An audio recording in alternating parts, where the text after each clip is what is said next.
Vous pourriez croire que nos télescopes sophistiqués nous offrent une vision complète de la Lune, mais il n'en est rien. Au pôle sud de notre satellite se trouvent d'immenses cratères que la lumière n'a pas touchés depuis des lustres. Ils demeurent plongés dans une obscurité totale, plus glaciale que Pluton, et pratiquement insondable. Pourtant, il nous faudra peut-être affronter ces ténèbres si nous souhaitons explorer l'espace, car elles dissimulent des ressources essentielles au maintien de la vie et aux voyages lointains. Oui, il s'agit bien d'eau, emprisonnée sous forme de minuscules cristaux dans le sol lunaire. Or, la présence d'eau dans l'espace constitue toujours une bonne nouvelle. Vous avez sans doute entendu que les chercheurs traquaient aussi cette substance sur Mars. Si la planète rouge abritait quelques réserves d'eau sous sa surface, l'hypothèse d'une vie passée deviendrait réellement plausible. Même la découverte de simples microbes représenterait une avancée majeure pour l'humanité. Voilà pourquoi les astromobiles inspectent les cratères martiens et forannent le terrain avec la minutie de jardiniers spatiaux chevronnés. Aussi remarquable que puisse être la présence d'eau sur Mars, celle présente sur la Lune pourrait nous être encore plus utile à court terme. La raison en est double, la distance et la faible gravité de notre satellite. Nous pouvons l'atteindre en 3 jours, ce qui est dérisoire. Il faut pas moins de 7 jours pour rejoindre New York depuis Londres en croisière. Mais surtout, la Lune offrirait un véritable relais. Un lieu où faire halte, se ravitailler et repartir afin de poursuivre nos explorations. La gravité lunaire ne représente qu'un 1/6 de celle de la Terre. Et cela ne sert pas seulement à se divertir en bondissant comme un cabri. Cette différence implique que le lancement de fusées depuis notre satellite serait bien moins exigeant que depuis la Terre, où il faut brûler des quantités colossales de carburant simplement pour s'arracher à l'atmosphère. Songez par exemple à Saturne 5.1, la fusée qui transporta les équipages des missions Apollo. Elle était composée à plus de 90% de carburant, rien que pour quitter le sol. Sur la Lune, cependant, la mise à feu d'une fusée est nettement plus simple, ce qui permettrait d'emporter de plus grandes charges tout en consommant moins de carburant, comme si vous pouviez partir en voyage avec une valise bien plus grande. Si nous parvenions à exploiter la glace lunaire pour fabriquer un combustible spatial, notre satellite deviendrait une escale pratique et abordable pour l'exploration du système solaire. En outre, grâce à quelques procédés chimiques élémentaires, il serait possible d'extraire de l'oxygène de l'eau pour respirer ou alimenter nos moteurs, sans oublier que les astronautes auraient besoin d'eau pour boire et cultiver des plantes sur une base lunaire. Que savons-nous donc des découvertes récentes ? Durant longtemps, les scientifiques pensaient la Lune totalement aride. Mais en 2009, la NASA fit s'écraser une fusée dans un cratère, provoquant une gerbe de glace et de vapeur, presque un feu d'artifice, qui confirma enfin la présence d'une certaine quantité d'eau. Mais laquelle ? Apparemment, assez pour compter. Les données indiquent que les régions polaires pourraient receler des centaines de millions de tonnes de glace, certaines estimations avançant environ 590 millions de tonnes, soit l'équivalent du poids de 460 millions de voitures. Ce ne sont pas des lacs, certes, mais cela demeure considérable et il pourrait même y en avoir davantage. Cette eau pourrait également aider à révéler d'intrigants secrets scientifiques. Cette glace est très ancienne et agit comme une capsule temporelle issue des premiers instants du système solaire. L'analyse de ces molécules figées pourrait nous éclairer non seulement sur la manière dont l'eau a atteint la Lune, mais aussi sur son apparition sur Terre. Mais alors, que fait toute cette eau sur la Lune et comment y est-elle parvenue ? Les chercheurs estiment qu'une partie aurait voyagé sur des comètes et des astéroïdes il y a des milliards d'années. Nombre de ces corps transportant de la glace qui se seraient finalement déposés dans les régions polaires. Une autre source possible réside dans l'interaction du vent solaire avec la surface lunaire. Quelles que soient ses origines, l'essentiel tient à l'endroit où cette glace s'est accumulée, au cœur des cratères polaires.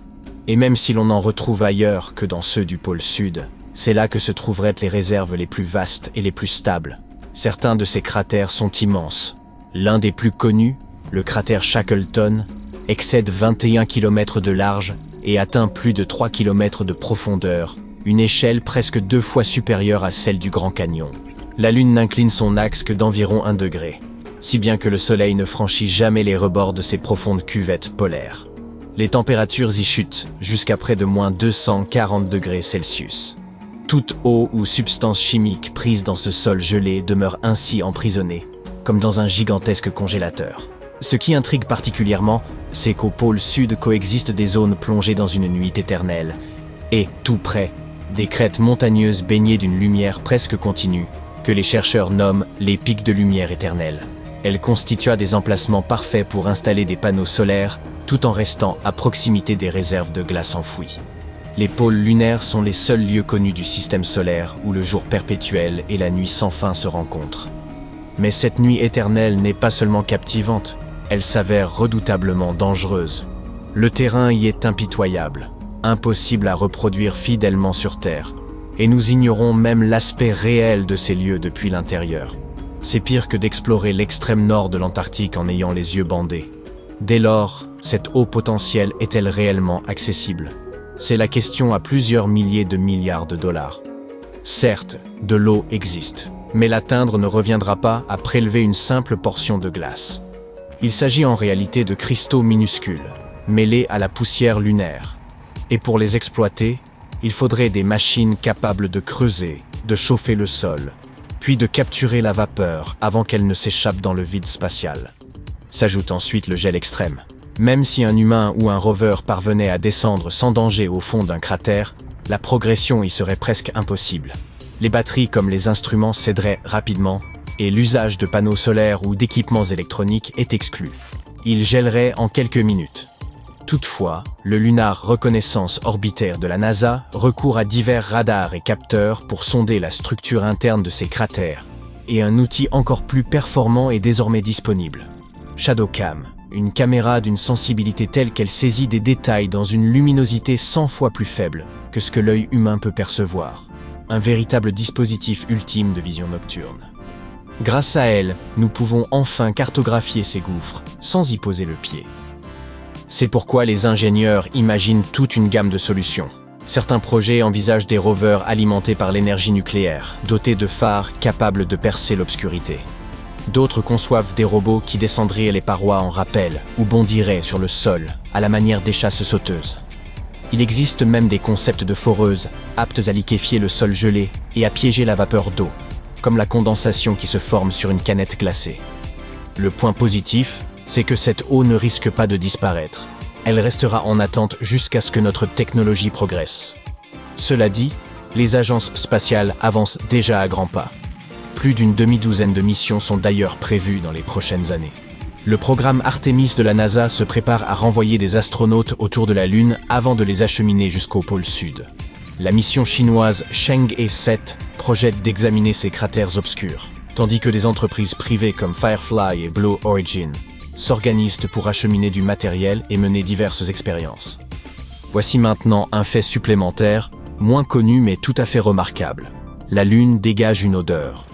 Lorsque les astronautes d'Apollo ont rapporté de la poussière lunaire dans leur module, celle-ci a réagi avec l'oxygène de l'habitacle et a émis une fragrance très prononcée. Ils la comparaient à celle de la poudre à canon ou de feux d'artifice.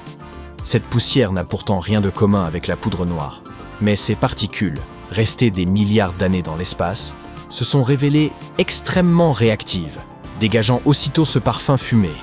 Les futurs explorateurs le remarqueront eux aussi, car cette poussière adhère à pratiquement tout. Espérons qu'en plus du reste, les scientifiques mettront au point des systèmes de purification de l'air pour les bases lunaires.